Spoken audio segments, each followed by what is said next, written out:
Welcome back to another video on the Double Move MMA channel. My name is Dylan and we are going to go over UFC 291, Dustin Poirier taking on Justin Gaethje for the BMF belt. Then we are going to talk about the co-main event and the rest of the main card. I'm going to give you my picks and predictions and just go on from there.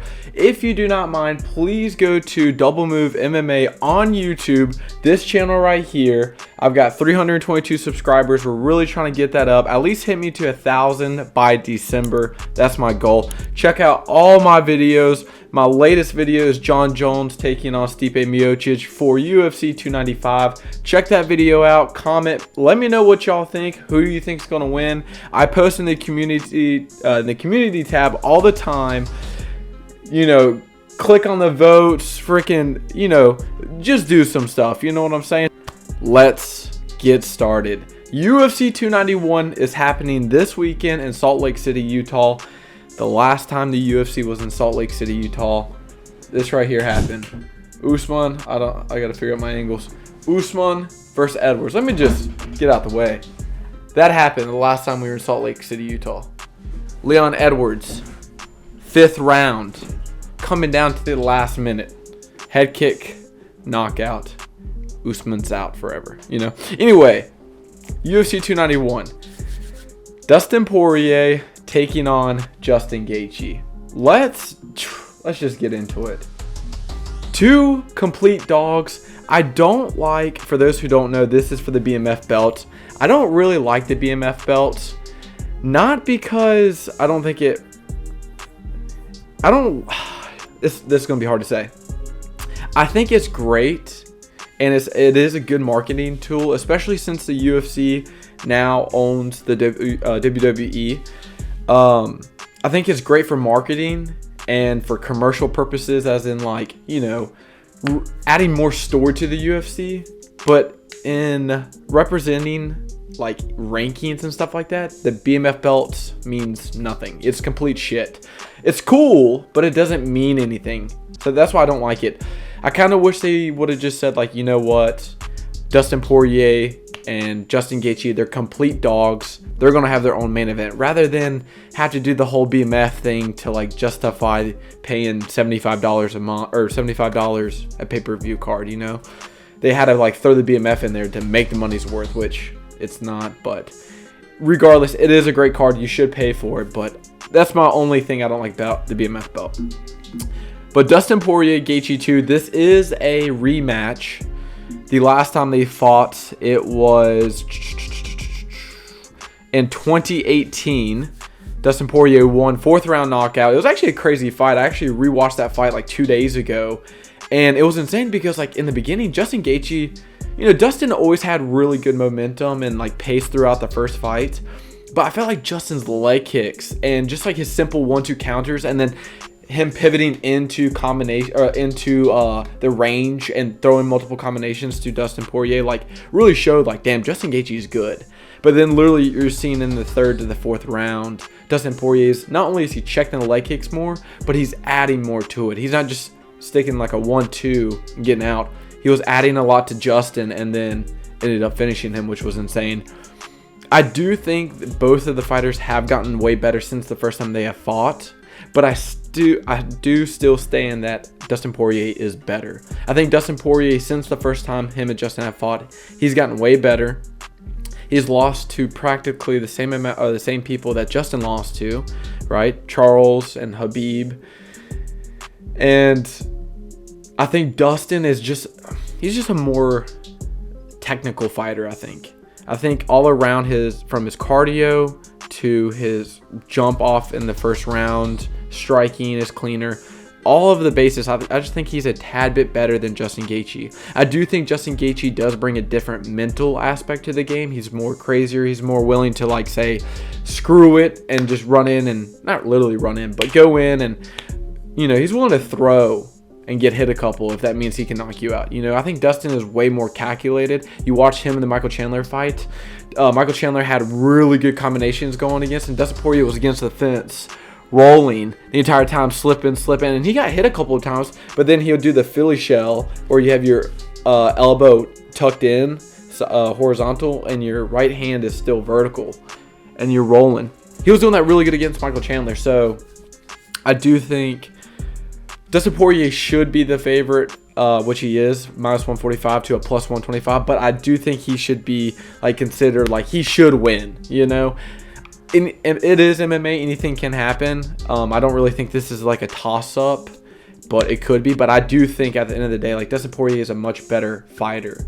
You know, I think even if you looked at their like past fights, Dustin, who fought Michael Chandler, he beat him. He submitted him in, I think, the second or third round. And, you know, there were moments where Michael looked good, but Dustin was pretty much dominating that whole fight.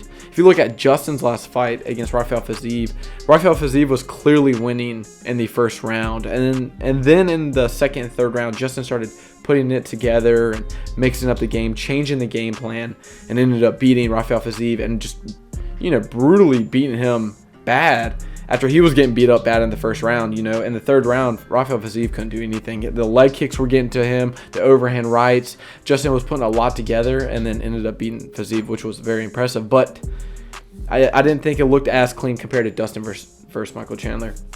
I would like to see something different in this fight. I wouldn't mind seeing a little bit more grappling. I know a lot of people hate the grappling. They just want to see stand-up war, and I'm not disagreeing. I think that would be very, very interesting. But I would like to see Dustin Poirier's jiu-jitsu against Justin Gaethje's wrestling, because Justin Gaethje is known. I feel like he's the only fighter who has like legit collegiate wrestling. Like he has the wrestling training, but never uses it. He has one total takedown in his entire UFC career, and that was against Rafael Fiziev, which is insane. And Dustin Poirier, you know, he's known to be a great boxer and a great striker, but he is known to have a sweet guillotine. So it would just be very interesting to see that if it went to the grappling, who would win, you know, because Justin, he's a pretty good scrambler, and all the way up to Khabib, nobody could really get Justin down. You know, he had very good takedown defense before fighting Khabib. So I think that'd be very interesting. If I had to predict who would win this fight, I would say Dustin Poirier. It probably goes decision. I would like to see, you know, Dustin get the belt next, or fight for the belt next after Justin, because that would be 2 straight wins. And I think if you look at it, besides Volkanovski, you know, Charles is obviously going to fight next for the belt. I think Alex Volkanovski should be next, but after that, I think it goes straight to the winner of this, Dustin versus Justin. I think if Dustin wins, he should fight for the belt after Volk. Justin wins, he should fight for the belt one more last time, you know, and I think that'd be great. It'd be perfect. Going into the co-main event, Jan Blachowicz, who's a dog, fighting Alex Pereira, who's a dog. Alex Pereira might be the only guy, seriously, that could go to any weight class and still knock out anybody, because he has that much power. And I think at light heavyweight, this is very interesting, because this is going to be more of his natural weight class. Jan Blachowicz, who is a dog, though, like, has some power, and he could even show Alex Pereira, even though this is your natural weight class, you're up here with the big dogs, I'm gonna grapple you, I'm gonna take you down like I did Izzy, you know. Very interesting matchup. If I had to pick who would win this, I would favor Alex Pereira, just because, you know, I do think Jan Blachowicz is very good. I think he's a great striker, and even against the Ankalaev fight, which went to a draw and many people didn't think Jan Blachowicz did that good, I still thought, you know, Jan Blachowicz, he still has it in him. I don't think he could possibly win the belt, you know, especially with the whole Yuri Prohaska and Jamal Hill thing going on, but I don't really see him being a defending champion. I don't think he really is. I think he's past that time now. And that's why I would favor Alex Pereira. I think Alex Pereira, coming into MMA, every single MMA fight, you just see like improvement, mass improvement. And he's only, what, 4 fights in to the UFC? 1, 2, 3, 4, 5 fights in the UFC. I mean, dude, that is just insane. You know, Alex Pereira, like, only having 5 fights in, and now he's could possibly be fighting for his second championship fight. You know, nobody knows if this is going to be for the vacant light heavyweight bout or for the championship, but it could be. But Jan Blachowicz, very good striker. I do think he will be grappling or try to grapple with Alex Pereira, and maybe Alex Pereira has been training enough ground defense or takedown defense to at least, you know, stop half of the takedown attempts by Jan Blachowicz. I think Jan Blachowicz, if he stands with Alex Pereira, he probably will end up losing on the feet. I think Alex Pereira, if he's not the best striker in light heavyweight, then I don't know who is. I think Alex Pereira, just fundamental striking, is better than Jamal Hill, Yuri Prochazka, Jan Blachowicz, Rakic. I don't think there's anybody in light heavyweight that could compete with Alex Pereira. Pure striking. And Jan Blachowicz might be able to. He has great leg kicks, has power, but I think Alex Pereira reads Jan. If they strike, Alex Pereira will read Jan Blachowicz and expose all of his holes and knock him out. And that's what I'm predicting. Alex Pereira will beat Jan Blachowicz in the second round. In the first round, Jan Blachowicz might, start off strong, throwing the leg kicks fast, trying to get Alex Pereira off tempo. But then you're going to see Alex Pereira turn something around in the middle of the first round. Going to the second round, he's out. That's what I think. I could be wrong, but what's going to happen? Going into the co main event, Stephen Wonderboy Thompson, welterweight goddess, a man who beats the shit out of Kevin Holland. It's fighting Michel Pereira. I think this is going to be a fun matchup. They're both exciting fighters. Stephen Thompson, he's a very good striker. He's got a karate background where he's very long limb. Right, you see his stance is going to be very wide, and he's always keeping one hand out, kind of reads you. He kind of likes to pat your punches down with that wide stance. Versus Michel Pereira, who's just this weird, goofy style fighter. He's almost like a Kevin Holland, but different. He's kind of like almost like a Yuri Prochazka himself, kind of just throwing weird shit, or a Charles Oliveira mix in there, like just weird striking. Obviously Charles Oliveira is way more technical, but Michel Pereira, my point, is a very crazy striker. This should be a very good matchup.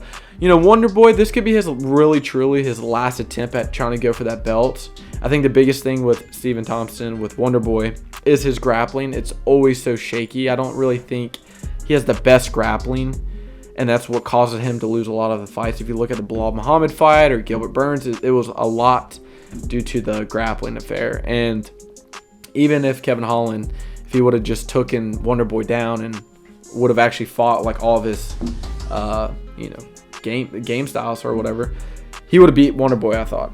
But if this is on the feet, I'm going with Wonderboy. If it goes to any clinch or grappling affair, I'm going to favor Michel Pereira. So with that being said, I think Stephen Wonderboy Thompson will get this win. I don't think he's going to allow it to get to the ground. I think he probably will be very heavy on the clinch game and trying to stay off the cage as much as possible, and keeping a big open clear space while he's standing on the canvas to give him room to work with punching and kicking and all that good stuff.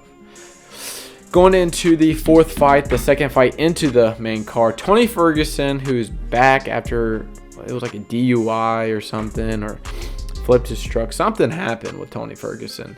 He is fighting Bobby Green. This is a weird fight. I don't want to see Tony fight this fight, man.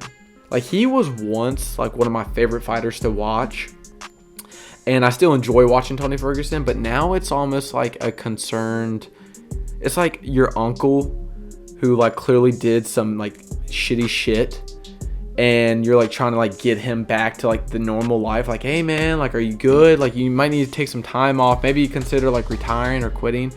And he's like telling everybody he's fine, but he's not fine, and he keeps taking these fights, and you're like, dude, I think you need some time off, especially after doing some like crazy shit, like flipping your truck going like 90 miles per hour. Like, why would you take this fight so early? I don't know. I don't want to get into it, but Tony Ferguson, wild fighter. He's definitely hit a decline. I mean, dude, at one point he was like 11 fights in a row or something crazy, and now he has like 5 straight losses. Let's look at his record real quick because I don't remember. God, dude. 1, 2, 3, 4, 5 straight losses. Dude, and he was dude, look at this win streak, man. Man, he beat some tough fighter. Edson Barboza. That was a crazy fight. Kevin Lee fight. Dude, that fight was so crazy. Kevin Lee was beating Tony Ferguson, and then Tony Ferguson, they had a weird grappling exchange and got him in a I thought it was a Darce choke. Might have been a triangle choke. That's what this says, but I thought it was a Darce choke. Anthony Pettis. Oh my God, dude, that was the Khabib and McGregor card, and that I think that was like co-main event, or maybe it was like Coco, but that was the same fight Derek Lewis and Volkov I think fought, right? But dude, that fight was insane. Anyway, Tony Ferguson losing 5 in a row, man. He's lost 5 in a row. You know, Bobby Green, he's like one of those milestone fighters. He's kind of like, you know, Bobby Green will win 5, lose 5. You know, he ain't nothing crazy. He is a good fighter. He does hit hard, but I think Tony Ferguson should win this. This is a very winnable fight for Tony Ferguson. Get him 1 win, retire in the UFC, call it done. You know, he's definitely getting older. He's definitely past his prime. All he does now, I feel like when he fights, is Imanari rolls. I feel like that's the only thing he looks for in a fight. He's standing with you. He did that with Beneil Dariush multiple times and then got stuck upside down, which was like, dude, why are you trying to do an Imanari roll against Beneil Dariush, who has like black belt in jiu-jitsu, but whatever. But I would like to see Tony Ferguson win this. I think he can. But I got a feeling that Bobby Green will probably knock out Tony Ferguson. With how Tony has been doing his past couple of fights, I wouldn't be surprised if something crazy happened and he got like beat up again and made me knocked out. But I'm going with Tony Ferguson. I'm going with my gut. I think he pulls this one out. He stops the losing streak. He gets 1 win. Maybe retires because he is old as shit. Or maybe fights 1 more and that's retirement fights. Going into the first fight in the main card, right? Michael Chiesa, who I met at UFC Charlotte. Don't want to brag or nothing. Big guy.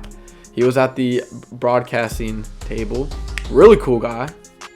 Michael Chiesa is taking on Kevin Holland. I really like this matchup because I think Michael Chiesa can expose a lot of things about Kevin Holland. I think Kevin Holland can expose a lot of things about Michael Chiesa. I think Michael Chiesa is a very good grappler, very good wrestler, and he can expose a lot of Kevin Holland's mistakes in the clinch game. Kevin Holland is really good on his back and then on his feet, like stand-up striking. But like that, the middle, the transitioning from the striking to the ground game, he's not amazing at.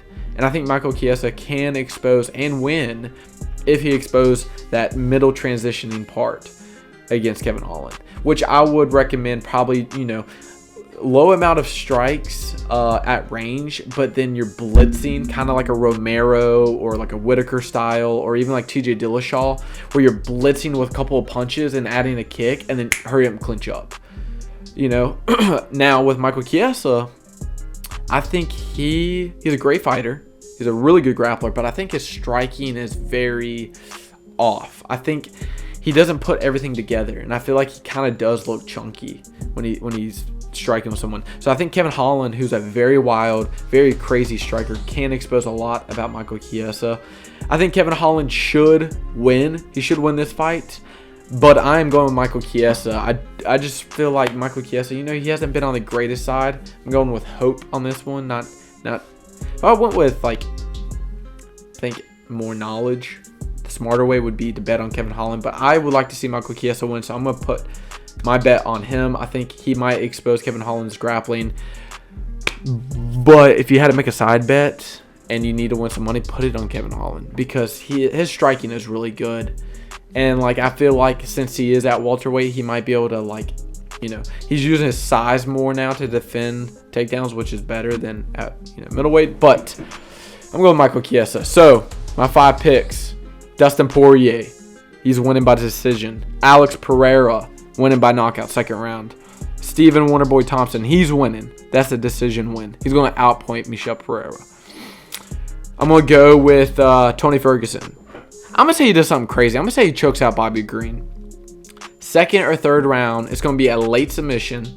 He's going to like wobble Bobby Green. They're going to fall on the ground. Tony Ferguson's going to do some weird, crazy shit and end up choking Bobby Green. I'm going with that. Finish 2nd. We'll go 3rd round. 3rd round, he's going to submit him. Opening the card, Michael Chiesa, Kevin Holland. I'm going to say Michael Chiesa wins by decision. Maybe Kevin Holland just can't get nothing going. Maybe he looks tired at welterweight or something. And I think Michael Chiesa might expose the grappling. But I don't know, dude. That's a hard fight to call. That's a really hard fight because I think Kevin Holland, his striking is really good. and he could expose a lot about Michael Chiesa. But I'm gonna go with Michael Chiesa instead of Kevin Holland. Michael Chiesa will win decision. That's my picks. Also, some notable fights. Gabriel Bonfim, great fighter. I would definitely recommend watching him. Really good fighter. His brother, who fights in lightweight, don't remember his first name, Bonfim. He's the guy that knocked out Terrence McKinney. He like fucking fly kneed him. His mouthpiece came out and then fucking slept his ass, you know. Derek Lewis is back, fighting Marcus Hoguera de Lima. I think that's how you'd properly say that. You know, very interesting fight. Maybe Derek Lewis can come back, get a knockout win, pay his dues, you know. Jake Matthews back, very good welterweight fighter. Really big. I think he's like 17-5 or so. 18-6. I was close. Very good fighter. Very good welterweight fighter. Definitely that's a must-see. And then, dude, starting off the card, this is actually kind of crazy. Miranda Maverick taking on Priscilla Cochiera. I don't know how to say her name. Dude, Miranda Maverick, dude, she's been on a weird fucking skid lately. Like, what happened with her? I don't care about Smellsburger. Dude, Miranda Maverick, dude, something happened with her, man. She was, like, supposed to be, like, a prodigy and had a very close fight with Macy Barber. And then, like, after that, dude, it's just declined, bro. Like, wow. So she loses to Macy Barber. It was a close fight. A lot of people thought Miranda Maverick won. Macy Barber won. Next fight, she fights Erin Blanchfield. That's not surprising. Blanchfield is a dog. Then she beats Mazo. That's her one win. She fights second time, Young, and then loses. Dang, dude, she's literally like win-loss. Macy Barber's also another fighter. I don't know how she's on a 5-fight win streak or something crazy, you know? Yeah, man. Very good card. Very good fight. Opening up the fucking UFC card. Definitely recommend. My final thoughts, UFC 291, Poirier Gaethje 2. This is just a little preview. Just a preview.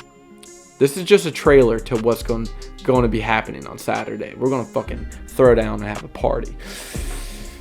This was my UFC 291 preview. Dustin Poirier versus Justin Gaethje 2. Highly recommend everybody watching this. This will be a dog fest. This is like 20 car accidents into one fight. That's what this is. Jan Blachowicz versus Alex Pereira.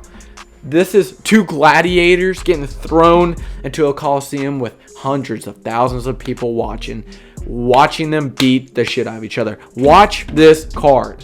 This might be one of the best cards from the main event to the opening fight on the main card. I mean, UFC 290 was really good, but in this year, it's definitely a top 3 up there. Definitely a top 3 card this year. Watch it, and then Saturday, for those who don't know, come join me live. I will be streaming probably right at 10 o'clock, right when the fight starts, maybe 9:30, and we will do a full live chat, a full live of the UFC 291 card. I will be talking about it, doing a fight companion, breaking it down.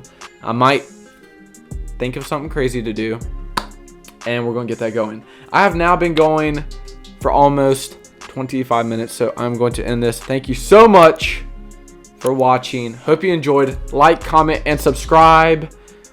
Thank you for joining the Double Move MMA